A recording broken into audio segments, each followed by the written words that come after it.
நாம் எப்போதும் எல்லாவற்றின் மேலும் ஜெயங்கொள்ளுவர்களாக நாம் இருக்கிறோம். எப்படி ஜெயிக்கிறோம்? தேவன் நம்மோடு இருக்கிறபடியினால், நம்முடைய யுத்தங்களை தேவன் செய்கிறபடியினாலே பூமியில் நாம் எல்லா நிலையிலும் ஜெயிக்கிறவர்களாக தேவன் நம்மை கொண்டு வந்து வைத்திருக்கிறார். யோசுவா புஸ்தகத்தில் வாசிக்கும்போது 5ஆம் அதிகாரத்தில் அவர்கள் யோர்தானை கடந்து எரிகோவின் சமனான வெளிக்கு வந்தபோது யோசுவா ஒரு தரிசனத்தை அங்கே பார்க்கிறார். தரிசனம் என்று சொல்வதை விட நேரடியாகவே ஒரு காரியத்தை, ஒரு நபரை அங்கே அவர் பார்க்கிறார். 13-15 வரைக்கும் என்ன வாசிக்கிறோம்? பின்பு யோசுவா எரிகோவின் வெளியில் இருந்து தன் கண்களை ஏறெடுத்து பார்க்கும்போது, இதோ ஒருவர் அவனுக்கு எதிரே நின்றார். உருவின பட்டயம் அவர் கையில் இருந்தது. யோசுவா அவரிடத்தில் போய், நீர் எங்களை சேர்ந்தவரோ எங்கள் சத்துருக்களை சார்ந்தவரோ என்று கேட்டான். யோசுவாவும் இஸ்ரவேல் ஜனங்களும் யோர்தானை கடந்து கானானுக்குள்ளே அடி எடுத்து வச்சாச்சு. கானானுக்குள்ளே என்ட்ராயிடுச்சு. கானானுக்குள்ளே அவங்க என்ட்ராகி கானானின் பலனை புசித்த உடனேயே மன்னா ஸ்டாப் ஆயிடுச்சு. ஏன் மன்னா இல்லை? இனிமேல் மன்னா அவர்களுக்கு தேவையில்லை. மன்னாவை நிறுத்திட்டு அவங்களுக்கு வேறு ஒரு நிறைவை அவர்களுக்கு தேவன் தந்தார். இப்போது அவர்கள் இந்த கானானுக்குள்ளே வந்த உடனேயே எல்லாம் அவர்களுக்கு அங்கே சாதகமாக இல்லை. அங்கே அவர்கள் நிறைய வெற்றிகளை எடுக்க வேண்டியது, யுத்தங்களை அவர்கள் அங்கே சந்திக்க வேண்டியிருக்கிறது. இதையெல்லாம் சந்தித்து இதெல்லாம் ஜெயித்து தான் அந்த தேசத்தை சொந்தமாக்க வேண்டி இருக்கிறது. நம்ம நினைக்கிறோம் கிறிஸ்தியசுக்குள்ளே வந்த உடனே யுத்தம் முடிஞ்சிருச்சு, எல்லாம் முடிஞ்சிருச்சு, இனிமேல் செய்கிறதுக்கு ஒன்றுமே இல்லை. தேவ ராஜ்யத்திற்குள் நாம் பிரவேசிக்க முடியாதபடி இருந்ததான எல்லா போராட்டங்களுக்கும் தேவன் முடிவை உண்டாக்கி விட்டார். நம் பாவத்தோடும் நம் அக்கிரமத்தோடும் நமக்கு இருந்த போரை தேவன் முடிவுக்குள்ளே இருந்தார். சிலுவையிலே வெற்றி சிறந்து தேவன் நம்மை ஜெயாலிகள் மாற்றி இருக்கிறார். நாம் இப்போது எகிப்தில் இல்லை, நாம் எகிப்தை ஜெயித்து வெளியே வந்திருக்கிறோம். எகிப்தில் ஜெயித்து எகிப்தை விட்டு வெளியே வந்தாயிற்று. வனாந்திரத்தையும் ஜெயித்து வனாந்திர வாழ்க்கையும் விட்டு இப்போது நாம் கானானுக்குள்ளே வந்தாயிற்று. கானான் என்றால் என்ன? கிறிஸ்துவுக்குள் வாழ்கிறதான நிறைவான ஒரு வாழ்க்கை, நிறைந்திருக்கிற ஒரு வாழ்க்கை, ஒன்றும் குறைவுபடாத வாழ்க்கை, திருப்திகரமான வாழ்க்கை, எல்லா நிலையிலும் ஆவியிலும் ஆத்துமாவிலும் சரீரத்திலும் நிறைந்து வாழ்கிறதான வாழ்க்கை தான் கானானின் வாழ்க்கையாக இருக்கிறது. ஆனால் இங்கே கானானுக்குள் இவர்கள் என்டர் ஆன உடனேயே அங்கே எந்த பிரச்சனையும் இல்லாமல் இவர்களுக்கு இல்லை, அங்கே நிறைய பிரச்சனை இருக்கிறது. இன்னும் அதிகமாக சொல்ல போனால் வனாந்திரத்தில் இருந்ததை விட எகிப்தில் இருந்ததை விட அதிக பிரச்சனை. வனாந்திரத்தில் இருந்தபோது 2-3 ராஜாக்கள் அவர்கள் ஜெயிக்க வேண்டியிருந்தது. ஆனால் கானானுக்குள்ளே வந்த உடனே அவர்கள் 31 ராஜாக்களை ஜெயிக்க வேண்டியிருந்தது. 7 ஜாதிகளை ஜெயிக்க வேண்டியிருந்தது. உங்களை பார்க்கலும் ஜனம் பெருத்தவர்கள், உங்களை பார்க்கலும் பலவான்களாகிய, உங்களை பார்க்கலும் நெடிய ஆட்களாகிய அவர்களை நீங்கள் ஜெயிக்க வேண்டி இருக்கிறது. நமக்கு யுத்தங்கள் உண்டு, நமக்கு போராட்டங்கள் உண்டு. ஆனால் இவங்க எல்லாவற்றிலும் யுத்தம் பண்ண போகிறவர்கள் நாம் அல்ல, நம்முடைய தேவன் நமக்காக யுத்தம் பண்ண போகிறார். நீங்கள் சும்மா இருப்பீர்கள், நான் உங்களுக்காக யுத்தம் செய்வேன். கோலியாத்தை கண்டபோது ஜனங்கள் எல்லாரும் பயந்தார்கள். தாவீது பயப்படவில்லை. காரணம் என்ன? ஜனங்கள் தாங்கள் தான் யுத்தம் செய்ய வேண்டும் என்று பயந்தார்கள். தாவீதோ தேவன் யுத்தம் செய்வார் என்று நம்பிக்கையோடு இருந்தபடினால் அவன் பயப்படாமல் இருந்தான். இராணுவம் பயந்து ஓடுகிறது, சவுல் பயந்து இருக்கிறான் கோலியாத்தை கண்டு. காரணம் என்ன? இவனோடு நாங்கள் தான் யுத்தம் செய்ய வேண்டும், எங்களால் முடியாது என்று பயந்தார்கள். தாவீது சொல்றான், யுத்தம் பண்ண போறது நான் கிடையாதுங்க, என் தேவன் இவனை ஒப்பு கொடுப்பார். தேவனை சார்ந்து கொண்டபடினால அந்த யுத்தத்திலே தாவீது வெற்றி சிறந்தான். ஒரு இராணுவத்துக்கு எவ்வளோ பெரிய வெட்கம், எவ்வளோ பெரிய இழுக்கு, எவ்வளோ பெரிய அவமானம். இவ்வளவு பேர் செய்ய முடியாத ஒன்றை, இவ்வளவு இராணுவங்களும் ராஜாவும் செய்ய முடியாத ஒன்றை ஒரு சிறு பையன் எதை கொண்டு செய்தான்? தேவனை கொண்டு செய்தான். நம்முடைய யுத்தங்களும் அதே மாதிரி தான். உனக்கு சகாயம் செய்யும் கேடகமும் மகிமை பொருந்திய பட்டயமும் அவரே. எனவே நாம் பயப்பட வேண்டிய அவசியம் நமக்கு கிடையாது. இங்கே என்ன வாசிக்கிறோம்? அவன் பார்க்கும்போது ஒருவர் அவனுக்கு எதிரே நின்றார். உருவின பட்டயம் அவர் கையில் இருந்தது. கையில் ஒரு பட்டயத்தை வைத்திருக்கிறார். அந்த பட்டயம் உரையிலே அல்ல, உருவி வைத்திருக்கிறார். யுத்தத்திற்கு தேவன் ஆயத்தமாக இருக்கிறார். யோசுவா அவரை பார்த்து கேட்கிறார், நீர் எங்களை சார்ந்தவரோ எங்கள் சத்துருக்களை சார்ந்தவர்? அவர் சொல்லுகிறார், ரெண்டுமே அல்ல, நான் கர்த்தருடைய சேனையின் அதிபதியாய் இப்பொழுது வந்தேன் என்றார். அவருடைய வேலை என்ன? நான் உங்காலும் கிடையாது அவங்காலும் கிடையாதுப்பா, கர்த்தர் என்ன சொல்றாரோ அதை செய்யும்படியாக நான் இங்கே வந்திருக்கிறேன். நீதிபதி பேசுவது போல் பேசுகிறார். நீதிபதி கூண்டில் இருக்கிற 2 பேரையும் சார்ந்தவர் அல்ல, நீதியின் பக்கம் நிற்கிறவராக இருக்கிறார். எது நீதியோ எது நியாயமோ அதன் பக்கம் நிற்கிறவர் யார்? நீதிபதியாக இருக்கிறார். தேவனும் உண்மையுள்ள நீதிபதியாக நமக்கு இருக்கிறார். நம்மளும் அப்படிதான் பாருங்க, யார் சைட்லையும் இருக்கக்கூடாது. நமக்கு பிடிச்சவங்க, அதனால நம்ம அவங்க பக்கத்தில் நிற்போம். இவங்க பிடிக்காதவங்க, இவங்களுக்கு விரோதமாக நிற்போன்னு சொல்கிறதான அந்த கோட்பாடு நம்ம இடத்துல எப்போதும் ஒருபோதும் இருக்கவே கூடாதே. நீதி செய்யும்போது, நியாயம் செய்யும்போது, பிறரை கண்டிக்கும் போது பாரபட்சம் பார்க்கக்கூடாது, முகதாட்சணியம் பார்க்கக்கூடாது. நீதியின் பக்கம் நாம் நிற்க வேண்டும். நாம் தேவனுடைய சார்பில், தேவனுடைய பட்சத்தில் நாம் நின்று நாம் காரியங்களை நாம் செய்ய வேண்டும். சொன்னால் கோச்சுக்குவாங்க, இவங்க வருத்தப்படுவாங்க, இவங்க நமக்கு பிடிச்சவங்க, எப்படி நம்ம கண்டிக்கிறது, இவங்க நம்ம சொந்தக்காரங்க, நம்ம ஆளுங்க, இவங்களுக்கு ஏற்ற மாதிரி நம்ம தீர்ப்பு சொல்லுவோம். அப்படி சொன்னால் நம்ம நாடு நாசமாக போயிடுவோங்க. ஒவ்வொரு நீதிபதியும் குற்றவாளியா குற்றம் செய்யாதவனா என்று பார்க்காமல் நம் ஜாதிக்காரனா என்று பார்த்து தீர்ப்பு கொடுத்தா நாடு என்னத்துக்கு ஆகிறது? பிரச்சனை பெருசாயிருங்க. தேவன் நீதியுள்ள நியாயாதிபதியாக இருக்கிறார். அவர் நீதியின் பக்கம் நிற்கிறவராக இருக்கிறார். இங்கே சொல்கிறான், நான் கர்த்தருடைய சேனையின் அதிபதியாய் நான் இப்பொழுது இங்கே வந்தேன். என்ன சொல்ல வருகிறார்? கர்த்தரை சார்ந்து யார் வாழ்கிறார்களோ, யார் கர்த்தருடைய நாமத்தை நம்பி இருக்கிறார்களோ அவர்களுக்கு உதவி செய்ய நான் வந்திருக்கிறேன். அப்பொழுது யோசுவா தரையிலே முகம் குப்புற விழுந்து பணிந்து கொண்டு, என் ஆண்டவர் தமது அடியனுக்கு சொல்லுகிறது என்னவென்று கேட்டான். நம் கர்த்தரிடத்தில் கேட்க வேண்டியதான ஒரு முக்கியமான கேள்வி இது. நாங்கள் செய்ய வேண்டியது என்ன? தேவன் என்ன சொல்லுகிறாரோ அதை செய்ய அவன் விரும்புகிறான். சில காரியங்கள் வரும்போது உங்கள் மூளை என்ன சொல்லுகிறதோ அதை செய்யக்கூடாது. நம்முடைய மனம் சொல்வதெல்லாம் சரி என்று நாம் ஒருபோதும் எண்ணிக்கொள்ளக்கூடாது. எப்போதும் நாம் நம் மனதை நம்பக்கூடாது, நம் எண்ணங்களை நாம் நம்பக்கூடாது. நாங்கள் செய்ய வேண்டியது என்ன? அவர் சொல்லுவார், நான் உனக்கு போதித்து நீ நடக்க வேண்டிய வழியை நான் உனக்கு காட்டுவேன், உன்மேல் என் கண்ணை வைத்து உனக்கு ஆலோசனை சொல்லுவேன். நீங்கள் வலதுபுறமாய் சாயும் போதும் இடதுபுறமாய் நீங்கள் சாயும் போதும் வழி இதுவே, இதில் நடவுங்கள் என்று சொல்லுகிற சத்தத்தை உங்கள் காதுகள் கேட்கும். அதற்காகத்தான் தம்முடைய ஆவியை தேவன் நமக்குள்ளே கொண்டு வந்து வைத்திருக்கிறார். சத்திய ஆவியாகிய அவர் வரும்போது நம்மை ஆட வைக்கிறதற்காக அல்ல, சகல சத்தியத்திற்குள் நம்மை நடத்தும்படியாக அவர் நமக்கு உதவி செய்கிறார். நான் செய்ய வேண்டியது என்ன என்று நாம் அவரை கேட்க வேண்டும். எந்த மனிதனையும் சார்ந்து கொள்ளக்கூடாது, எந்த ஊழியக்காரரையும் சார்ந்து கொள்ளக்கூடாது, எந்த பரிசுத்தவானையும் சார்ந்து கொள்ளக்கூடாது, எந்த வரம் பெற்றவனையும் சார்ந்து கொள்ளக்கூடாது.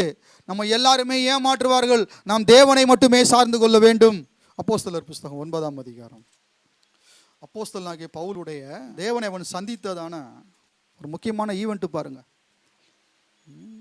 கொலைகாரனாகிய அந்த மனிதன், மதவெறி பிடித்த அந்த மனிதன், இனவெறி பிடித்த அந்த மனிதன் சவுல், இனவெறி, ரத்தத்தில் இனவெறி ஊறி இருக்கிறது, அவன் ரத்தத்தில் மதவெறி ஊறி இருக்கிறது.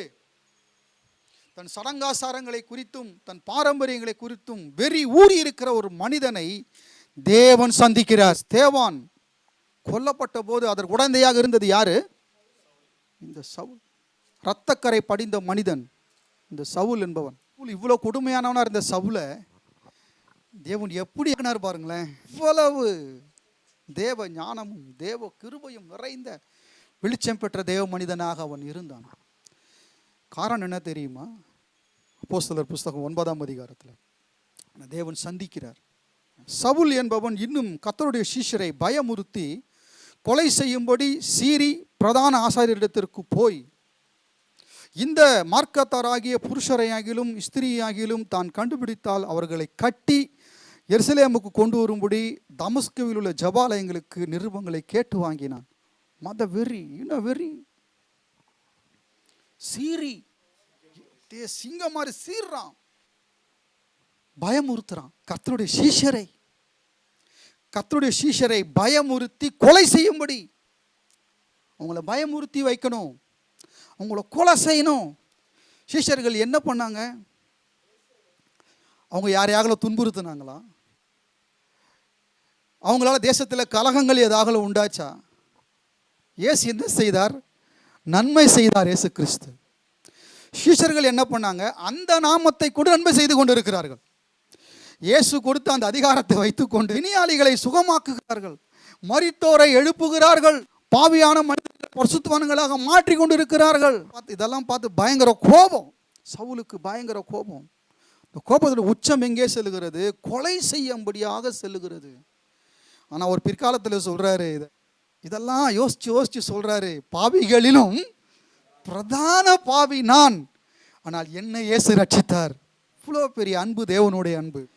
எந்த மனிதன் இப்படி இருந்தானோ அவனையே தேவன் நமக்கு சாதகமானவனாக மாற்றினார். இந்த மார்க்கத்தாராகிய புருஷரையாகிலும் ஸ்திரையாகிலும் தான் கண்டுபிடித்தால் கொண்டு வர்றதுக்காக தமஸ்குவில் உள்ள ஜபாலயங்களில் நிருபங்களை கேட்டு வாங்கிட்டான், பர்மிஷன் வாங்கிட்டான். அப்பொழுது பிரயாணமாய் போய் தமஸ்குவுக்கு சமீபித்த போது சடுதியாய் வானத்திலிருந்து ஒரு ஒளி அவனை சுற்றி பிரகாசித்தது. அவன் தரையிலே விழுகிறான். சவுலே சவுலே, ஏன் என்னை துன்பப்படுத்துகிறாய்? அவன் உடனே கேட்கிறான், ஆண்டவரே நீர் யார்? நீ துன்பப்படுத்துகிற இயேசு நானே. முள்ளில் உதைக்கிறது உனக்கு கடினமாம் என்றார். அவன் நடுங்கி திகைத்து, நான் என்ன செய்ய? நீர் சித்தமா? நமக்காக வாழ நாம் இந்த உலகத்தில் இல்லை, நம்மை படைத்த தேவனுக்காக வாழ நாம் இந்த உலகத்தில் வைக்கப்பட்டிருக்கிறோம். நாம நம்மை வாழவில்லை, நாம் அவரை வாழ்ந்து கொண்டிருக்கிறோம் இந்த பூமியில். நாம் வாழல, நமக்கு பதிலாக இயேசு நமக்குள்ளே வாழ்ந்து கொண்டிருக்கிறார். எபிரேயர் புஸ்தகம் 10ஆம் அதிகாரத்தில் 5ஆம் வசனத்தில் வாசிக்கிறோம். ஆகையால் அவர் உலகத்தில் பிரவேசிக்கும் போது பலியையும் காணிக்கையையும் நீர் விரும்பவில்லை, ஒரு சரீரத்தை எனக்கு ஆயத்தம் பண்ணினீர். ஒரு சரீரத்தை தேவன் இயேசு கிறிஸ்துவுக்கு ஆயத்தம் பண்ணி கொடுக்கிறார். எதற்காக? தேவ சித்தம் செய்யும்படியாக இயேசு கிறிஸ்துவுக்கு சரீரம் கொடுக்கப்பட்டிருக்கிறது. அவருடைய சித்தத்தை நாம் செய்யும்படியாக தேவன் நமக்கு ஒரு சரீரத்தை கொடுத்திருக்கிறார். மூச்சு விடுறதுக்காக நமக்கு தேவன் சரீரத்தை கொடுக்கல, அவர் சித்தம் செய்யும்படியாக தேவன் நமக்கு சரீரத்தை கொடுத்திருக்கிறார். நாம் அந்த உலகத்திற்கு வந்திருக்கிறோம். நாம் ஒரு தாயின் கருவில் பிறந்த போது ஜனித்தவர்கள் அல்ல, நாம் பிறக்கும் முன்பாக பெயரிடப்பட்டிருக்கிறோம். தேவன் நம்மை பிறந்ததற்கு பிற்பாடு தெரிந்து கொள்ளலையா, உலகத்தோடதற்கு முன்னமே தேவன் நம்மை தெரிந்து கொண்டிருக்கிறார். இயேசு கிறிஸ்துவுக்குள்ள இந்த சரீரத்தில் வாழ்ந்து கொண்டிருக்கிறோம். எதற்காக? அவர் சித்தத்தை செய்யும்படியாக, அவருக்காக வாழும்படியாக. எல்லாவற்றிலும் நாம் நமக்காக வாழும்படியாக இந்த உலகத்தில் வைக்கப்படலை, நாம் அவருக்காக வாழும்படியாக அந்த உலகத்தில் நாம் வைக்கப்பட்டிருக்கிறோம். நாங்கள் என்ன செய்ய வேண்டும் என்று யோசுவா கேட்ட உடனேயே, அப்பொழுது கர்த்தருடைய சேனையின் அதிபதி யோசுவாவை நோக்கி, உன் கால்களில் இருக்கிற பாதரட்சைகளை கழற்றி போடு என்றார். நிற்கிற இடம் பரிசுத்தமானது என்றார். யோசுவா அப்படியே செய்தான். சர்ச்சில் செருப்பு போடணுமா போடக்கூடாதா, வேண்டாமா? ஷூ போட்டு பிரசங்கம் பண்ணலாமா, ஷூ போட்டு பிரசங்கம் பண்ணக்கூடாதா? இது பரிசுத்த ஸ்தலம் இல்லையா? அதுக்கெல்லாம் நான் போகலங்க. நான் செருப்பு போடாமல் தான் பிரசங்கம் பண்ணுறேன். ஏசி ரூமில் இருந்துட்டு பிரசங்கம் பண்ணால் செருப்பு போடாமல் பண்ண முடியுமா? அவங்களால பண்ண முடியாது. ஏன்னா அங்கே ஷூஸ் போட்டுட்டு தான் பண்ணணும், ஏன்னா கால் இழுக்கும் அவங்களுக்கு. அது வேறு, நம்ம அந்த சப்ஜெக்டில் நம்ம போகல. இங்கே இதனுடைய அர்த்தம் என்ன? இங்கே என்ன சொல்ல வருகிறார் ஆண்டவர்? எதற்காக போடுறோம் பாதரட்சையை? செருப்பை போடுவதனுடைய நோக்கம் என்ன? கால்கள் அசுத்தமாக கூடாது. பாதையில் அசுத்தங்கள் இருக்கிறது, அந்த அசுத்தம் என் கால்களில் படியாதபடி அதை பாதரட்சை வாங்கி கொள்கிறது. என் காலில் பட வேண்டிய அழுக்குகளை பாதரட்சையை வாங்கி கொண்டு பாதரட்சை அழுக்காகிறது, பாதரட்சை அசுத்தமாகிறது, பாதரட்சை கரையாகிறது. இந்த அழுக்கு எடுத்துக்கிட்டு வீட்டுக்குள்ளே வரக்கூடாது. இப்போ பாதரட்சி ஏன் கழுட்ட சொல்கிறார் அப்படின்னு கேட்டால், நீ தேவ சமூகத்தில் இருக்கும்போது எனக்கு முன்பாக அழுக்குகளை சுமந்து கொண்டு நிற்கக்கூடாது. நீ நிற்கிறதான இடம் பரிசுத்தமானது. நம்ம நீதிமான ஆகிட்டோம், பரிசுத்தமான ஆகிட்டோம்னு சொல்லிட்டு அசுத்தத்தோடு அலையிறதுல தேவனுக்கு விருப்பம் கிடையாது. இந்த வாழ்க்கை அழுக்கு நிறைந்த வாழ்க்கை அல்ல, இந்த வாழ்க்கை பரிசுத்தமான வாழ்க்கையாக இருக்கிறது. கொலோசியர் புஸ்தகம் 3ஆம் அதிகாரம். நீங்கள் கிறிஸ்துவுடன் கூட எழுந்தது உண்டானால் கிறிஸ்து தேவனுடைய வலது பார்சத்தில் வீற்றிருக்கும் இடத்தில் உள்ள மேலானவைகளையே நாடுங்கள். மனம் எங்கே போகிறது? மேலே. மேலானவைகளில் மனம் போகிறது.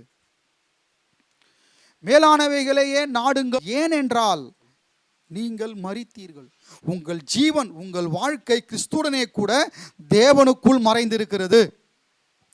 நம்முடைய ஜீவனாகிய கிறிஸ்து வெளிப்படும் போது நீங்களும் அவரோட கூட மகிமையிலே வெளிப்படுவீர்கள். ஆகையால் விபச்சாரம், அசுத்தம், மோகம், துர்ரிச்சை, விக்கிரகாராதனையான பொருளாசை ஆகிய இவைகளை பூமியில் உண்டு பண்ணுகிற உங்கள் அவயவங்களை அழித்து போடுங்கள். இவைகளின் பொருட்டே கீழ்ப்படியாமையின் பிள்ளைகள் மேல் கோபாக்கினை வரும். நீங்களும் முற்காலத்தில் அவர்களுக்குள்ளே சஞ்சரித்த போது அவைகளை செய்து கொண்டு வந்தீர்கள். இப்பொழுதோ கோபமும் மூர்க்கமும் பொறாமையும் உங்கள் வாயில் பிறக்கலாகாத தூஷணமும் வம்பு வார்த்தைகளும் ஆகிய இவைகளை எல்லாம் விட்டுவிடுங்கள். ஒருவருக்கொருவர் பொய் சொல்லாதிருங்கள். பழைய மனுஷனையும் அவன் செய்கைகளையும் களைந்து போட்டு தன்னை சிருஷ்டித்தோருடைய சாயலுக்கு ஒப்பாக பூரண அறைவடையும்படி புதிதாக்கப்பட்ட புதிய மனுஷனை தரித்து கொண்டிருக்கிறீர்களே. நிற்கிற இடம் பரிசுத்தமானது. இது பிசிக்கலான ஒரு லேண்டை பற்றி அவர் அங்கே பேசலை. நாம் எந்த இடத்துல வாழ்ந்து கொண்டிருக்கிறோம் என்பதை குறித்து பேசுகிறார் ஆண்டவர். நாம் எந்த வாழ்க்கையை வாழ்ந்து கொண்டிருக்கிறோம்? நாம் எங்கே நின்று கொண்டிருக்கிறோம்? நான் நிற்கிற இடம் எது? தூய பூமியில் நாம் நின்று கொண்டிருக்கிறோம். எந்த இடத்துல நிற்கிறான்னு அவனுக்கு தெரிஞ்சிருச்சுன்னா அந்த இடத்திற்கு தகுந்தபடி அவன் தன்னை மாற்றிக்கொள்ளுவான். ஏன்னா அந்த ஸ்தலம் அப்படிப்பட்டது. அந்த இடம் என்ன செய்யுது? நம்முடைய மனதை வேறு நிலைக்கு மாற்றுகிறது. நம்ம எங்கே இருக்கிறோம் என்கிற அறிவு நமக்கு வருமானால் அதற்கு தகுந்தபடி மாற்றிக்கொள்ள நமக்கு முடியும். தூய பூமியில், பரிசுத்த பூமியில் இருக்கிறதான வாழ்க்கையை தேவன் நமக்கு தந்திருக்கிறார். நம்ம சாதாரணமான மக்கள் கிடையாதுங்க. நாம் கிறிஸ்துவுடனே கூட உன்னதங்களிலே அமர வைக்கப்பட்டிருக்கிறோம். அவரோடு இருக்கிறோம். பரிசுத்தர், தீமையை பார்க்க மாட்டாத சுத்த கண்ணன், பாவமே இல்லாதவர், பாவம் அறியாதவர், அவரோடு வாழ்கிற வாழ்க்கையை நாம் பெற்றிருக்கிறோம். அங்கே போன உடனேயே என்ன செய்து மைண்ட் இப்போ அதற்கு தகுந்தபடி மாறுகிறது. நாம் மறுரூபம் அடைகிறோம்.